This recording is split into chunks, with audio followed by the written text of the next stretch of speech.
Hello and welcome to yet another episode of the Yellow Gloves podcast.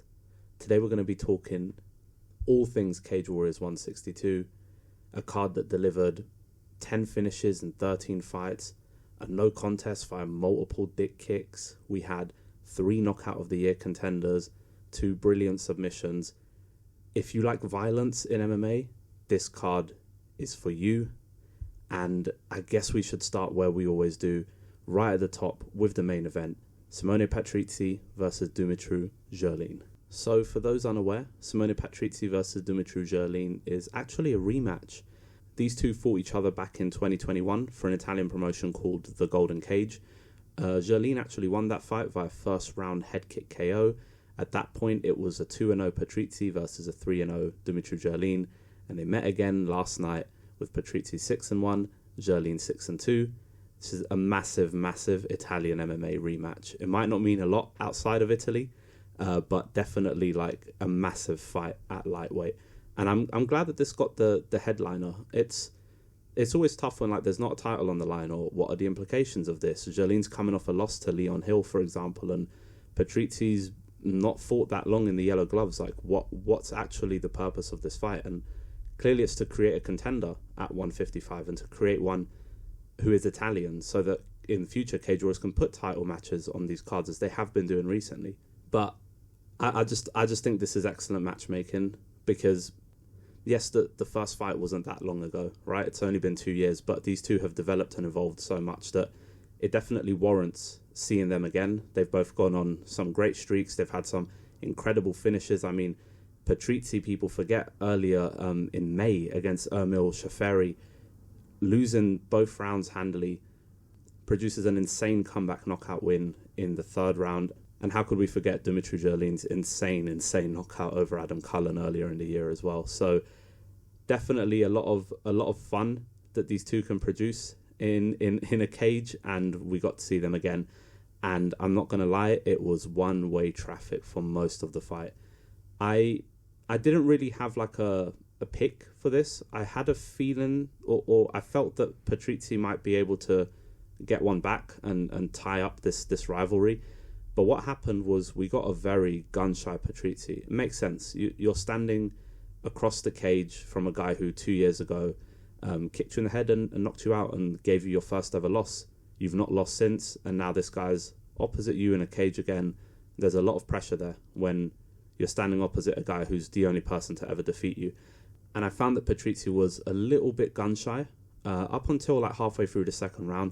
In the first round, like really lazy takedown attempt, and Girlean just dragged him by the arm and took him to the ground, tried to attack the neck and couldn't get the sub, right? Girlean had some good shots in the first round, loved his collar tie, good knee in there, some good like short uppercuts, and he tried a flying knee as well. And the takedown against the fence, just sweeping the leg. It was such a simple round for Girlean. It's, in my opinion, just a clean 10-9, super dominant. Patrizi was offering very little resistance to the takedowns. Second round was more of the same. Patrizi, tried a heavy like roundhouse kick, and Girlean just caught it and, hit him with a couple of shots, backed him up. He started putting the pace on Patrizi. Second round is probably where you see Girlean really kind of turn up the volume and really put a beating on Patrizi, in my opinion. There was a moment where he had a knee through the middle, just started swarming him with a bunch of shots, which Patrizi did well to survive. And then Girlean, like he would always do, decided to wrestle. Another double leg takedown, zero resistance from Patrizi. They got back to their feet around like maybe halfway through the second round, and Patrizi had this really nice jab to the body, which he never did again. He got a collar tie, had a nice knee. He started to open up a little bit, but it was too little too late. He tried his own takedown again, very lazy, didn't set it up, just shot on Girlean, got himself caught in a ninja choke against the fence. And, as the horn went for the second round, I had it 2018 Girlean. Patrizi definitely came to life, I would say, like in the second half of the second round. But it's, again, I found him to be a little bit too skittish, and Girlean was just picking him apart. Third round, this is where Girlean just started to be that dominant beast that he is of a fighter, really. sat down Patrizi early into the first round, was holding one of his legs. Unclear really if it was a knockdown or if like Patrizi was a little bit off balance and fell, but either way it was an impactful shot from Girlean and Patrizi ended up on the ground. Girlean then got him down against the fence, took kind of like a quarter mount position, elbowing and striking away a practically defenseless Patrizi, who ended up giving out his back. Girlean just immediately locked in the rear naked choke while Patrizi was kind of squirming around. Just a brilliant, brutal finish from Dumitru Girlean. And we'd have a lot of those brutal finishes on this card, to the point where this one's probably not even the most memorable one.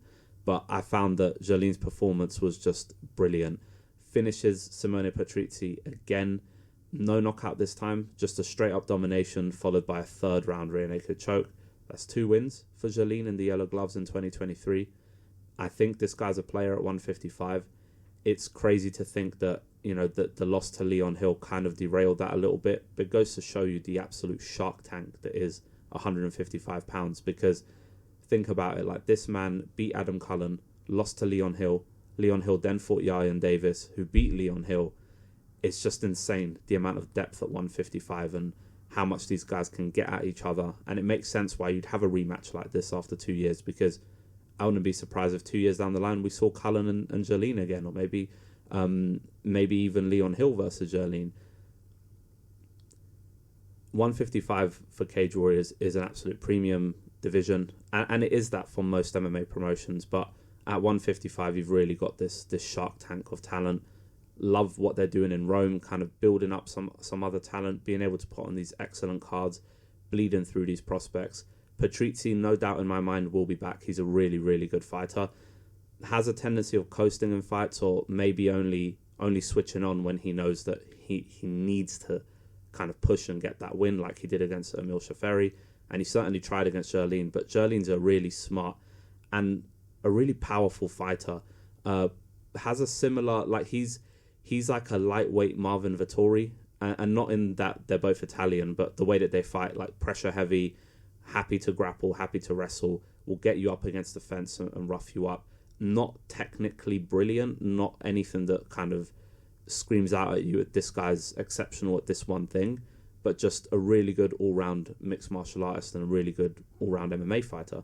And I just think that performance for Girlean definitely cements him as a real player at lightweight for Cage Warriors. And then in the co-main event, we had Simone Diana versus Albert Diaz. Diana 9-4, making his Cage Warriors debut, although has a win over some relevant Cage Warriors fighters, because he beat Tom Creasy, brother of Sam Creasy, who's on this card, and lost to Michele Martignoni back in 2018 on Bellator. So he's got some relevant yellow gloves lineage, but his first actual fight in the yellow gloves. Albert Diaz, his opponent, 6-3, making his second appearance in Cage Warriors this year. Obviously beat Steve Amable via decision back in March. This fight was probably one of the least eventful fights on the card, and that comes from a place of just being absolutely spoiled, because this card gave us some insane finishes, some insane moments, and this fight happened to be one of only 2 fights to go to a decision all night. So it's obviously one that I'm not incredibly excited to talk about when I know all of the fights on the prelims that I want to just wax lyrical about, and even the fight after this one that I want to just talk about for ages. So apologies if we just breeze through this one, but a weird one for me, because I thought Albert Diaz won. I scored it 29-28 Diaz. Thought it was a very close fight. I thought Diaz did a lot of good work in the first half of round 3 that Diana's wrestling couldn't kind of outscore or overturn. Diana was convinced that he'd won, and look, all the judges gave him a 29-28 and even a 30-27. So maybe I watched it incorrectly, or maybe I had like an unconscious bias in my head wanting Albert Diaz to win. I don't feel particularly attached to either fighter, but I thought Albert Diaz did enough, though it was close, and I've got no objection to Diana getting the nod. I just found that a lot of his wrestling in round 1 and in round 3 wasn't enough to outscore what Albert Diaz was doing. Like, Diaz had a brilliant stepping knee in the first round, which I liked. Roundhouse to the body, more knees. Like, he was stuffing a lot of Diana's shots, but he was getting taken down at the same time. Second round, I think, was, in my opinion, the clearest round for Diana, because he had a double leg takedown of 3 minutes to work and pretty much just cage wrestled a lot of the time and landed a few shots in there. So I had it even going into round 3. What I loved in round 3 from Diaz was the shot selection.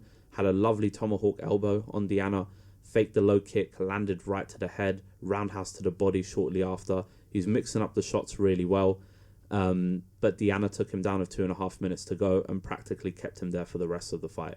Like I said, unanimous decision for Diana. Nothing wrong with that at all. It was a really close fight. I'm surprised that not a single judge gave Diaz the nod. I thought that, at least someone would. Maybe, again, you guys let me know. Maybe I'm crazy or something. But I don't see it. Like, for me, I just think with the criteria that we're supposed to follow, I just thought Diaz did more than Diana. But like I said, super close fight. I want to move on, though, really quickly, and I just want to get away from that fight because it's a bit of a stinker amidst all of the crazy stuff that we got. And I really want to talk about Michelangelo Lupoli versus Nicolas Leblond, which was the fight that preceded the Simone Diana and Albert Diaz one. So if you follow me on social media, Yellow Gloves Pod on Insta, Yellow Gloves Pod on Twitter, you'll know that I've been waxing lyrical about this matchup between Lupoli and Leblond. To, and even further to my point, if you do follow me, I love the flyweight division, or even if you listen to the pod, it's my favorite division in all of MMA and has been for a very long time. Some of my earliest memories watching MMA is following the Japanese scene and seeing what those guys do, like Shuto having like a 115 weight class and having a 125 weight class. Like, these are some of my earlier memories of really falling in love with the sport. And 125 has come leaps and bounds since, to the point where it's no longer almost like a freak show thing, like these little guys beating up on each other. You've now got guys like Lupoli and Leblond who are just straight up warriors, straight up demons in the cage. And this was my personal pick for fight of the night, and I'd like to say that it absolutely delivered on that, because we had some swings of momentum and we had another incredible finish, one of the finishes of the year, from a fighter who already has one of the finishes of the year in 2023. So when it comes to my end of year awards show, I'm not looking forward to having to pick from a short list that grew and grew tonight, because with this card we had some insane ones. But let's start chronologically, like we always do, Lupoli Leblond. And what I loved about this fight was Leblond's pressure. His forward pressure wasn't melting Lupoli, but eventually it did. Like, first round, Lupoli looked so comfortable off the back foot. Leblond was, they were both trading calf kicks early, and then Leblond really started to force Lupoli backwards with a lovely straight right hand to the body. He was really punishing that body early, and then he had the straight left to the head, just pressuring the hell out of Lupoli. But what I loved about Lupoli is that he started to, how to phrase this, like, in the first round, he looked like the pressure was getting to him. And then halfway through, he was like, I'm just going to start showboating because I'm evading a lot of the stuff you're throwing at me. So he starts showboating, like pointing in one direction because he managed to evade a shot, or like, hands on hips back against the fence, Anderson Silva style.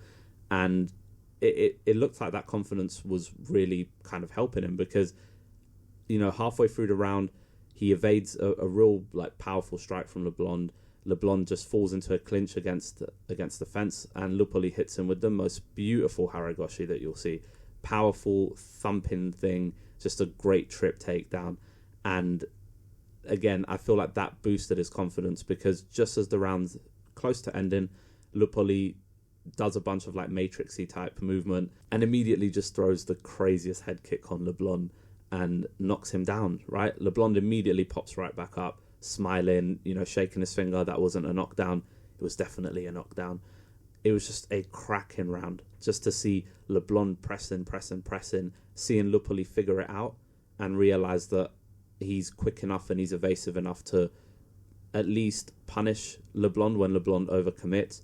I loved this round. I scored it 10-9 Lupoli, though I felt Leblond definitely was landing the better stuff throughout.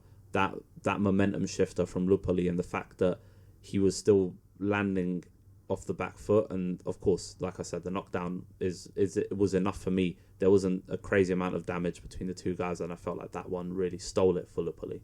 Round 2 is where we come upon our finish. So Leblond started the round the exact same way, on the front foot. Lupoli tried the head kick, and Leblond hit him with a calf kick around the same time as the head kick landed, and that buckled Lupoli, and it was actually quite a fun, like, cartoon style moment, because it just felt a bit comical. Then we had a clean 1-2 from Leblond, and I feel like that's when the fight changed.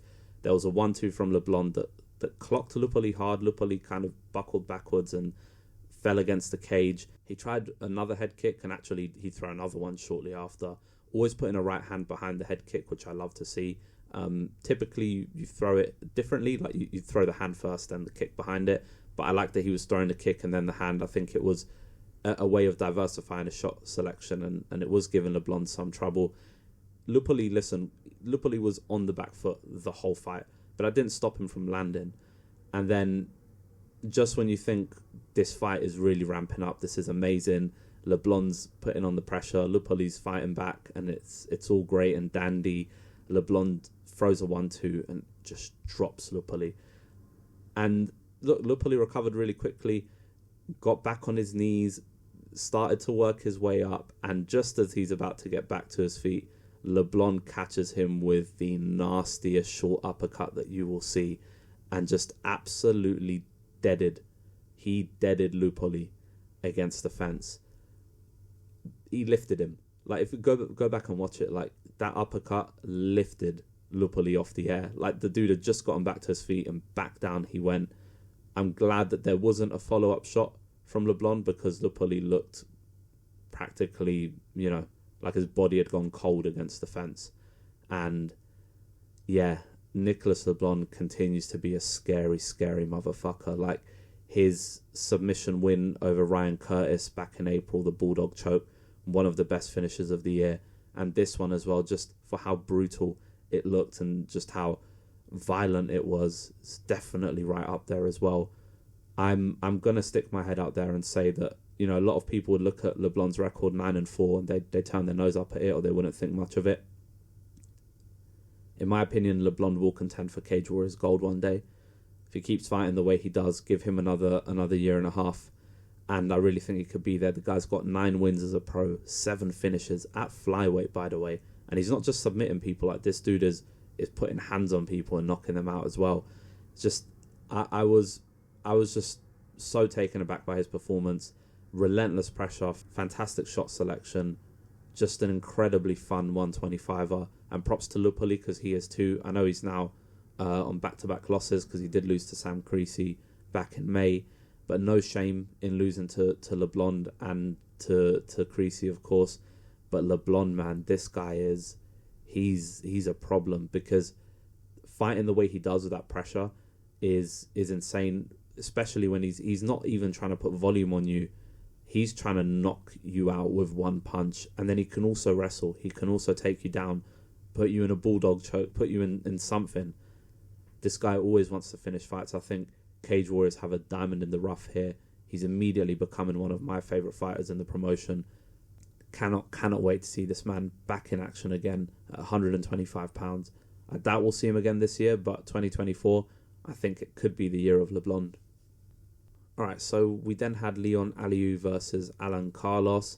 Alan Carlos, a guy who's been with Cage Warriors for, over a decade now. He's not fought an incredible amount of fights, but he's been on and off with the promotion for, a very long time. I mean, I'm looking through Tapology now. I think 2012 was his first ever appearance for Cage Warriors.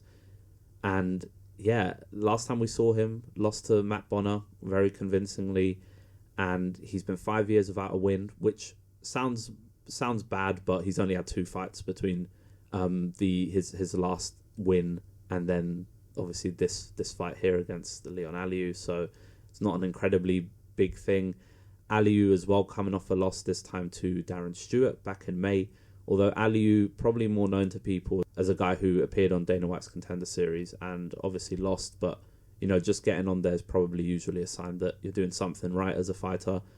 Aliou is definitely a prospect, definitely someone for people to look out for in Cage Warriors, especially with this focus on Italian MMA.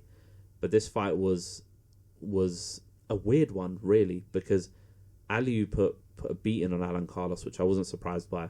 But in round 3, it looked to me as though Alan Carlos, managed to put a lot of pressure on Aliu. And I think it's because Aliu probably had an injury. He kept clutching at his wrist a few times. He kept kind of holding his hand really tightly. You could see he wasn't throwing it anymore. And he was, just kept clutching at his left hand. And I wonder if he broke something or he's fractured something. Either way, Alan Carlos in the 3rd round definitely turned it up, managed to lock up a guillotine at one point, told the ref that Aliu was out. Dan Moverheady was the ref. Aliu was definitely not out. He was perfectly fine. But Alan Carlos let go of the choke, which was, it was a weird moment, but not incredibly controversial. Like, Alan Carlos didn't protest it too much. I personally scored the whole fight 29-27 to Aliu, and I know I'm breezing through it, but not a crazy amount to talk about. Like, in the 1st round, he beat the shit out of Alan Carlos's leg. In the 2nd round, I scored it at 10-8. He just was on top and was putting some strikes on Alan Carlos and kept trying to submit him, but doing that to Alan Carlos isn't an easy feat because he's obviously a BJJ guy. Nothing to note from Carlos for 10 straight minutes until that 3rd round. Like I said, 29-27, Aliu could well have finished the fight in round 2. Doesn't always look great when you fight a 40-year-old and you don't get the finish, but I think there's definitely, I'd be interested to see what Aliu has to say about his 3rd round performance, because I do think that something was wrong, because he stopped throwing that left hand, and it was a left hand that was doing good work for him in this fight. So gotta think there was an injury there. Carlos did well to kind of capitalize and try to seize the momentum and try to get a finish, because he really needed one.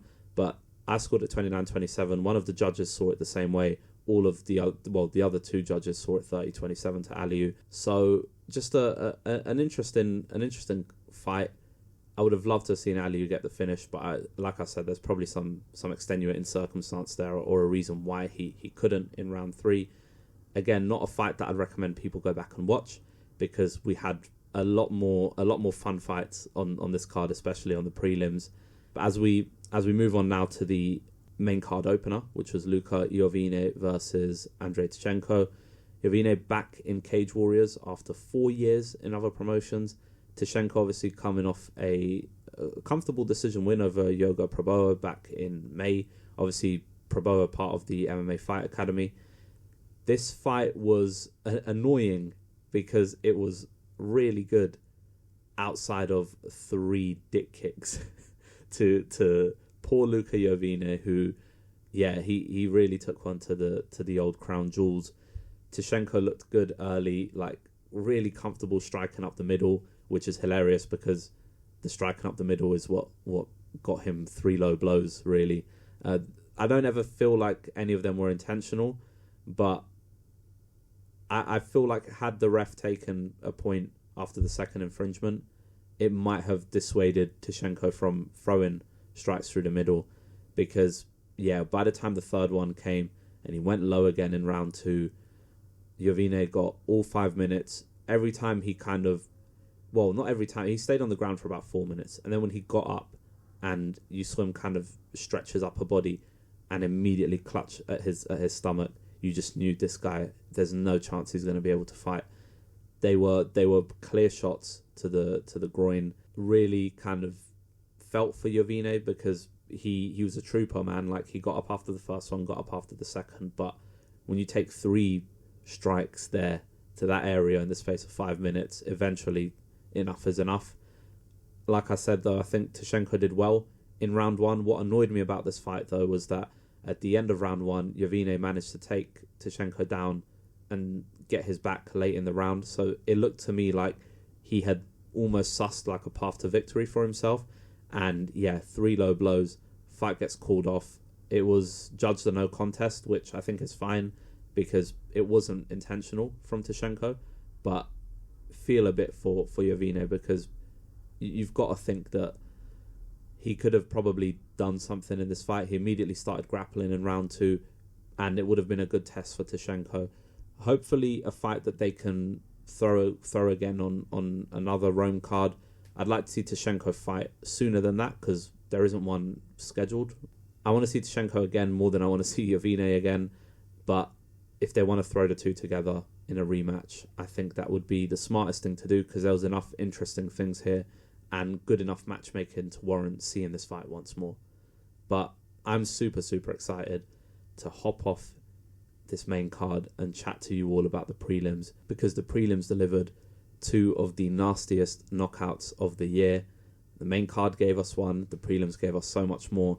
Every fight on the prelim was a finish. Every single prelim fight, we had no decision. So we're probably going to end up burning through this pretty quickly. But we're going to start with Sam Creasy versus Tanio Pagliarico. I loved this fight for as long as it lasted because these are two really good 125ers. Anyone unfamiliar with Pagliarico, he is 8-3, 1-2 in Cage Warriors, coming off a loss back in May to Gerardo Fanni. That was a pretty good fight, but we had a retirement from Pagliarico in that fight. Gerardo Fanni did a lot of good work towards the end of round two, and the fight was stopped. But Creasy, of course, if you listen to this pod, you've got to know Sam Creasy is 17-5, coming off a win over Michelangelo Lupoli, who we spoke about fighting Nicolas Leblond on this card back in May. Former Cage Warriors champion, and for what it's worth, one of the nicest blokes in the sport. Just a super chill, calm guy, a good person, which, you know, if you followed MMA long enough, you don't always find the most nicest people in this circle. But Sam Creasy is one of those rare folks. Loved this fight because it's just a high level flyweight fight. I love my flyweights. I love my high level MMA fights, and this was one of those.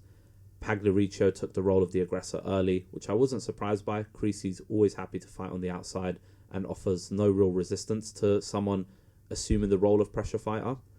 I liked the stance switching from Pagliarico early, was allowing him to land some good calf kicks, but Creasy was also landing his own. Creasy got a stiff jab off early, like his jab was really working nice and early. Pagliarico returned with a nice right hand at one point off Creasy's jab. Pagliarico tried a spinning back kick, which I loved that Creasy actually caught it. Like, it hit him, but he caught it at the same time and then punished him with a strike over the top. Pagliarico is super comfortable with the kicks and really landing anything that he threw low. I think what changed in this fight for Creasy was that towards the end of the round, he started switching stances the same way that Pagliarico was doing. And I think that allowed him some other opportunities and some other options. Feinted a takedown, landed a nice calf kick. It was a really competitive round. I thought Pagliarico took the round, just about edged it, really, on the impact of his strikes. But I think once Creasy started switching stances with Pagliarico, and that's when Pagliarico started to struggle a little bit. Round two, Pagliarico was, in my opinion, doing well whenever he decided to strike in combination. Had another beautiful spinning back kick to the body. But Creasy started to find more urgency, again landing a really nice jab, more calf kicks, and the stance switching was starting to... Obviously, it wasn't wilting Pagliarico in any way, but it was making Pagliarico think on the go. And I think that's probably a weakness of his, like having to adjust on the fly. Because I think halfway through the second round, it became a Creasy fight. Like, he decided to tie up with Pagliarico and initiate the grappling. Pagliarico was really not able to offer any resistance. It was the body lock takedown for Creasy that got the Italian down. Found his way to the back and stayed busy with some strikes to open up his defense. With 45 seconds to go, he flattened Pagliarico down. Multiple strikes that kind of, you know, when someone's taking your back and you're flattened and they're striking you, you're starting to protect your head. You panic. You don't know what you're doing. And obviously the aggressor in that point, and this being Sam Creasy, is able to lock in the rear naked choke. 20 seconds to go. Forced the tap out of Pagliarico. Listen, I don't know who offended or hurt Sam Creasy in Italy, but this man's going to the country and he's taken out some of the best flyweights that Italy has to offer. That's Lupoli and Pagliarico, all in one calendar year. Maybe stop booking him against the Italian prospects because he's probably just going to mess them up. Sam Creasy, though, like I always say, just one of the best flyweights in Europe, in my opinion. An incredibly talented fighter, a great submission specialist, someone who can really mix up the martial arts. Just a top fighter, top person. Love seeing this guy in the win column. Don't count him out of being in the title picture again very soon, because I feel like for as long as Sam Creasy wants to fight, he'll always be in the conversation. Huge win for him. Pagliarico will be back. Let's keep Creasy away from the Italians for a bit. Let's put him back on some UK cards. Let's see him take on some other European talents and let these Italian prospects figure their own path without having to fight one of the most dangerous men in the division. Props to Creasy. Always a pleasure watching him fight. We then had Daniel Garcia versus Samir Sadikov, 0-0 versus 0-0. Sadikov has one amateur fight, and it was a fight that he lost. I knew nothing about anything going into this fight. I was just sat there, just ready to let them kind of do whatever they were going to do and allow me to learn something about them. And I learned a lot from Samir Sadikov in the space of, 90 seconds? Garcia started off early with a crushing calf kick, really loud, like thunderous. You could hear it on the broadcast. And then Sadikov was like, cool, nice one. I'm going to grab this single leg. I'm going to take you down. I'm going to take your back. And I'm going to choke you unconscious. How does that sound? And Garcia offered no resistance. And that's exactly what happened. All in 90 seconds work. Just a beautiful submission from Samir Sadikov. That's probably as good a pro debut as you can ask for, right? Like 90 seconds of work to, get a very simple single leg, take a guy's back, choke him out. You dream of debuting in a manner such as that, and Samir Sadikov did. I don't know what else to say, just two guys I'm completely unfamiliar with. Samir Sadikov immediately interested, though, in what this guy's going to do in his career, because that was a pretty vicious way of finishing a fight. And that fight and the Creasy Pagliarico fights, those were the only other submissions on this card. So everything that we talk about from this point onwards is just knockout galore.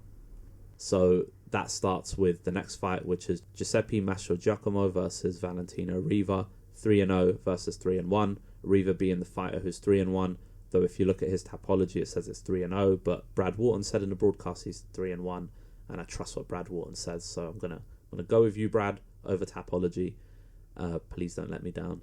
So yeah, for both of these guys, both making their Cage Warriors debuts, again, fighters that I'm quite unfamiliar with. And I'll be completely honest, these Rome cards, half of the time, unless they've already fought for Cage Warriors, or maybe they've fought on like Octagon, or they've been on other kind of big European promotions, I don't know who the hell some of these guys are, but that's part of the fun, is getting to learn and getting to, be introduced to different styles of fighters. Like, most of the time I'm watching a Cage Warriors card and I know who everyone is. So it's always nice, these Rome cards, and I'm starting to feel the same kind of attachment to the San Diego cards. And I've gone on record to say that I think for the most part that the cards aren't great, but actually the last two have been pretty fun. So, take all of what I say with a pinch of salt. But this fight was a pretty interesting one, because Riva started early doing all the pressure and doing all the pressure fighting, and had Mastrogiacomo up against the fence for a large portion of the round. Mastrogiacomo spun a lot in this fight. Like, he tried the spinning roundhouse kick, tried it again later on in the first round. He really started to become the aggressor later on in the first round, really pushing Riva to the back foot, had a nice lead hand to the body, attempted a flying knee. Mastrogiacomo is clearly a guy that loves the flash of striking, and it was kind of very obvious. I thought while Riva started well early, that Mastrogiacomo landed the more impactful strikes, and despite the round being close, I did give him the first round. And then it's the second round that is where the violence occurs, because Mastrogiacomo throws a left hook, follows up with a right hand, and completely face plants Riva. And it wasn't the only face plant knockout on this card, which again should tell you how insanely violent this card was. Face plant, followed up some strikes on the ground. Referee stepped in. Riva protested it, but it's a fair and fine stoppage in my opinion, and actually a pet peeve of mine that I always mention on the pod. Not anything against fighters, because God knows that they're the ones taking the beating and everything. But my biggest pet peeve is fighters who are clearly down and out, right? Like Riva was clearly down and out. But once the referee stops the fight, they immediately pop back to their feet and start protesting. That's not how it works. Like, you fell on your face, you didn't defend intelligently to the follow-up strikes.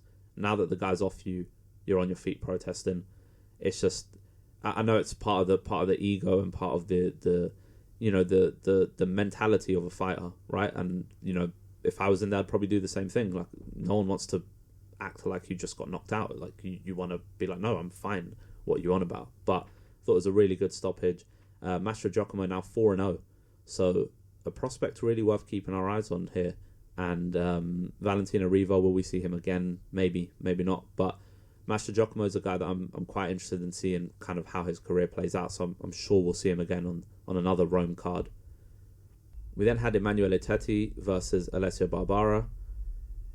I have no words for Emanuele Tetti, because back in July he had the most brutal head kick knockout over Dario Palazzo, and that was his pro MMA debut. And we saw him again here. Another first round finish for Emanuele Tetti. I straight up tweeted after the fight that he's probably one of the most violent guys on the Cage Warriors roster, which, says a lot, because there's a lot of violent dudes. But again, another flyweight who just knows how to knock people the fuck out. How exciting is that? Not a crazy amount to say about the fight. It ended just before the halfway point of round one. But just a little bit about it. I thought Tetti did well, swinging for the absolute fences. I thought Barbara's chin, I don't know how that thing held up for as long as it did. I think he ate 3 hooks in a row and was still standing. Tetti was throwing everything at him. Barbara started to fire back. He had a really nice clean knee to Tetti's head in a collar tie, and it's from that collar tie that the finish came, because as Tetti exits out of the collar tie, throws a shot, and then immediately just fucking smashes him with a spinning back fist as he exits the clinch or the collar tie. Just insane. Like a spinning back fist just completely deads Barbara. Emanuele Tetti, like I said, one of the most violent dudes on the Cage Warriors roster. 2 professional fights as an MMA fighter. Obviously has a long kind of kickboxing career and record, and he's fought in K1. But 2 fights, 2 highlight reel knockouts for this guy. He's just someone that if he's on the telly, you've got to put down whatever you're doing. Or if you see him on a card, even if you can't watch the entire card, try and figure out when he's gonna fight, and just tune in for it, because it won't last very long, and it's probably going to be one of the knockouts of the year. Emanuele Tetti, much like Nicolas Leblond, already features twice on my shortlist for the Yellow Gloves Finish of the Year award. I don't know how. At the end of the year, I'm going to have the biggest headache. I don't know how I'm going to go through everything. Last year, I had to leave out Manny Akpan's knockout as my number 1 finish of the year, because I had to, because I went for the story of Judo Jim over the flash of Manny Akpan. I don't know what I'm going to do this year. I'm not looking forward to it. I think my list is about 15 finishes. We still got about 4 or 5 cards left this year. So God knows how many more fights and finishes will be added to that list. But Emanuele Tetti, just take a bow. This guy is just must-watch TV right now for Cage Warriors. But amidst all the finishes and amidst all the craziness of this card, Alex Bertinazzi versus Baris Adiguzel delivered to us probably the nastiest knockout of the night, and one of the nastiest knockouts I've seen all year, period. And this is coming from someone who watches kickboxing religiously, watches MMA religiously, dabbles in a bit of boxing every once in a while. Baris Adiguzel's knockout is right up there with some of the most violent shit I've seen this year. A bit of context, Baris Adiguzel obviously returning to Cage Warriors after his knockout loss to Luca Barando. That fight was immense. One of my favourite fights of the year. Go back and watch it. It's really, really fun. Bertinazzi coming off a knockout win earlier in the year on the regional circuit, so making his Cage Warriors debut. Not a crazy amount to say about a fight that ended in 16 seconds. Bertinazzi threw a naked leg kick, pressed forward, and paid the ultimate brutal price. 16 seconds, face plant knockout, massive left hand over the top from Baris Adiguzel after slipping one of Bertonazzi's shots. Bertonazzi needed a host of medical assistance to get him out of the cage. Face planted, and his head just like bounced off the canvas. He was shaking immediately after getting dropped. Immediately, the broadcast cut to some promotional material for UFC Fight Pass, and we had a kind of a moment with Brad Wharton and Redmond where they were just, the camera was not on Bertonazzi for a while.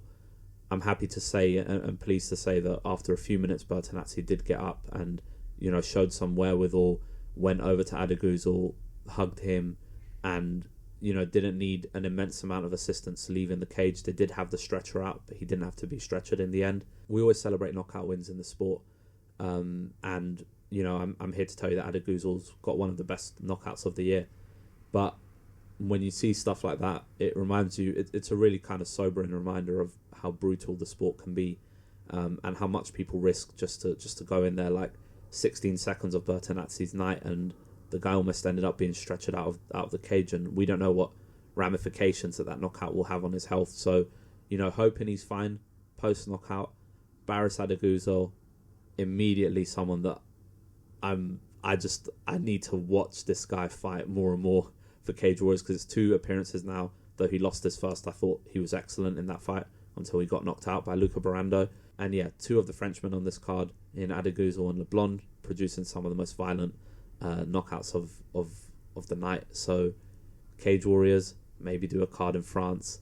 I know you've not got Charrier anymore, but there's some talent here that we could probably milk some more knockouts out of. So Baris Adiguzel, take a bow. And sorry for putting a downer on that of the Bertonazzi stuff. I just feel very passionate about fighters' health when situations like that happen. So, yes, Baris Adiguzel, take a bow. Bertonazzi, get well soon. So, our next fight was the biggest layup of the card. And it's not a fight that I'm incredibly excited and willing to talk about, because it's 3-0 Kadim Dia versus 0-3 Bartolomeo Esposto. Esposto's been stopped in all his pro fights. Short notice replacement, it does have to be said. Kadim Dia was supposed to fight Fordel Bentayeb, but that fight fell through. Bentayeb withdrew. So, short notice, but again, a guy who was always going to go in and get absolutely smashed by Kadim Dia. Dia's just a wrestling heavy guy. His last performance against Milton Alfonso Cabral wasn't great. It was an ugly performance, really, but he got the job done. Nothing ugly about this one tonight. Kadim Dia takes Esposto down in less than a minute. Massive elbows, goes straight to mount, starts raining down more elbows. Esposto rolls onto his back, and the referee just decided he'd seen him enough when Kadim Dia just kept striking him to the skull. Indefensible, just not really doing anything. A total mugging, really. Kadim Dia went in there and just got his change and bounced. It was just a straight up just destruction of Bartolomeo Esposto. Don't think we'll see him again. It was just one of those where, we need a warm body for this prospect. Kadim Dia is now 4-0.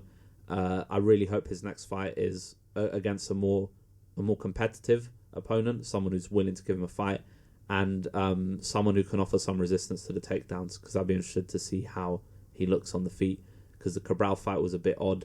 Nothing really happened there, and then this one was just a total mismatch. But Kadim Dia is a guy I'm interested in. I want to see him in more competitive fights. Our second to last fight to discuss, which was the second fight of the night, was Konstantin Dolgi versus Daniele Battaglia. This was Dolgi's second pro fight, and it was Battaglia's pro debut, and it was Battaglia who won. Dropped Dolgi with a stiff jab, which you rarely ever see. Just straight up sat him down with a stiff jab, followed up with a host of ground and pound shots. Just a thing of absolute beauty.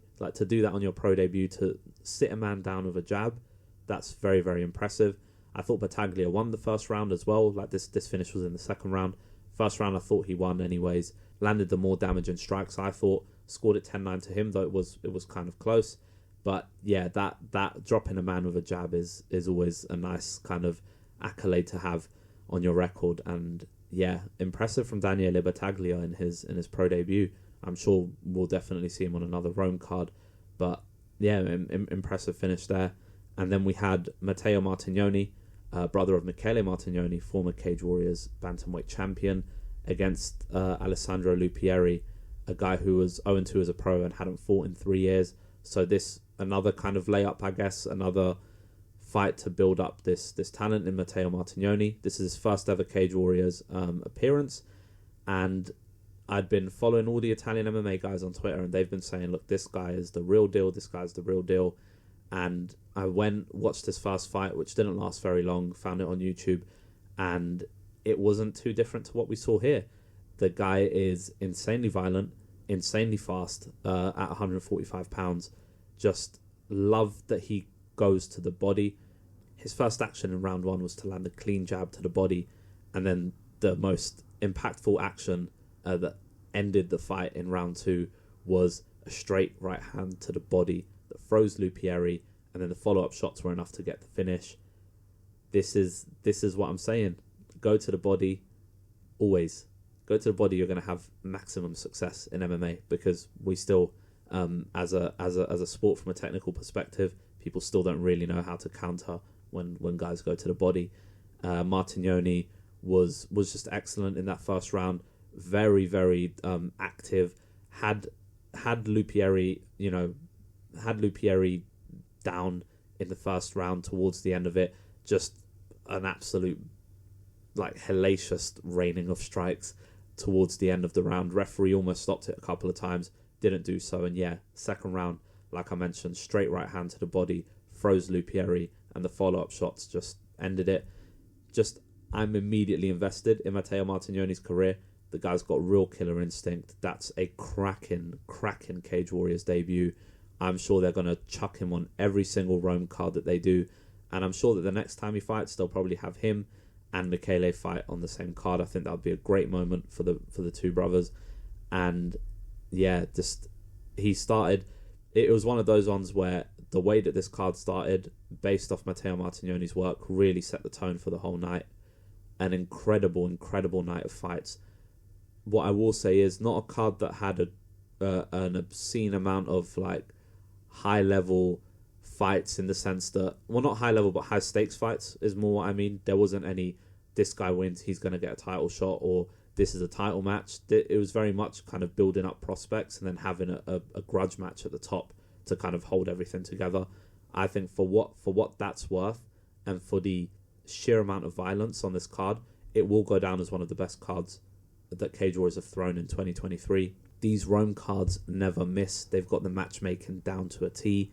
They've got prospects worth investing in. They've got top fighters who are happy to fly over and fight there, like Darren Stewart's fought there, Sam Creasy's fought there.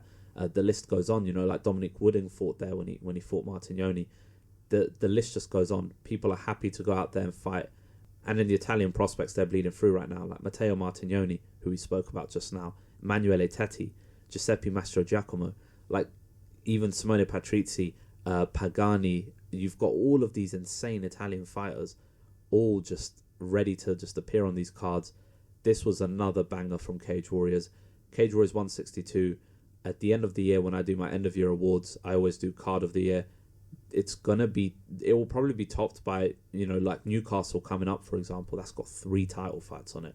So I'm always more about the stakes in fights, but if we're talking just straight up sheer violence, this might be the most memorable card of the year for Cage Warriors. If you haven't watched it, go and watch it. Otherwise, thank you all for listening. We'll be back in a couple of weeks to talk about Cage Warriors 163 in my neck of the woods in London. Title fight between Emil Brown and Yanis Bakar. That's going to be mental. Hope you all have a wonderful day, night, evening, afternoon, morning, wherever you are in the world. Thanks so much for listening.